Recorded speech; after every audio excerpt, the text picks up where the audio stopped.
And we do want to get back to the debate over gun laws after this weekend's deadly mass shooting. Last month, in the wake of the Uvalde school shooting, KXAN investigators compared gun laws in Texas to those in other states, including Illinois. And investigator Avery Travis joins us now for an in-depth look. You really took a critical look at this debate.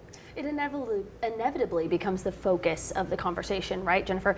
Whether it's at lawmakers' chambers or at our dinner tables. Now, there are some federal requirements in place in every state. That's things like background checks when you're buying a firearm from a federally licensed firearm dealer. But Illinois, where that deadly shooting occurred, has several additional requirements. For instance, people do have to have a specific permit to purchase any kind of gun.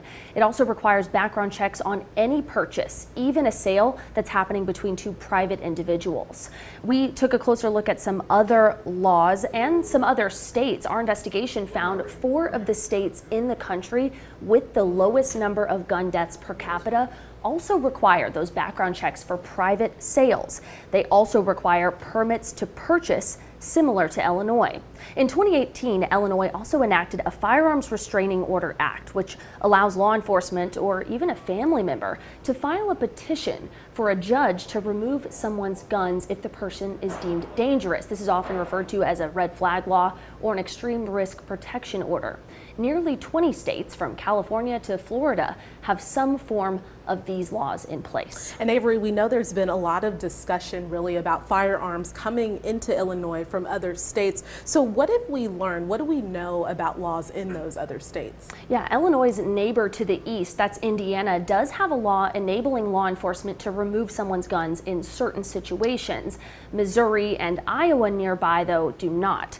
Now, according to officials in Highland Park, Illinois, the shooter did buy his gun legally. That's what they believe right now, but they are still waiting on some more details on that situation. All right, so your investigation really focused on laws in various states. We know that there are changes, though, at the city level. So what can you tell us about the city of Highland Park? They actually banned assault rifles back in 2013. And you'll remember that was in the wake of the shooting in Sandy Hook. Now, this is an interesting situation. Some states allow cities and counties to enact their own rules and ordinances.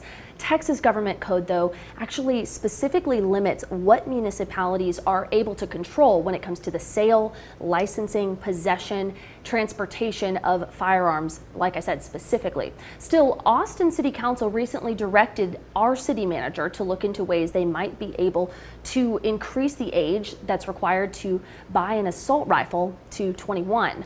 The resolution they passed asked him to explore every option. All right, KXAN investigator Avery Travis, thank you so much for your time and just the critical analysis of that. Now, in a new KXAN series, we are providing some context and we're exploring solutions surrounding gun violence in the wake of the deadly Uvalde school shooting. We'd like our Stop Mass Shootings reports to be a resource for Texans and for lawmakers who are convening a month after the events in Uvalde to discuss how the state should move forward. You can find all of that over on our website at KXAN.com.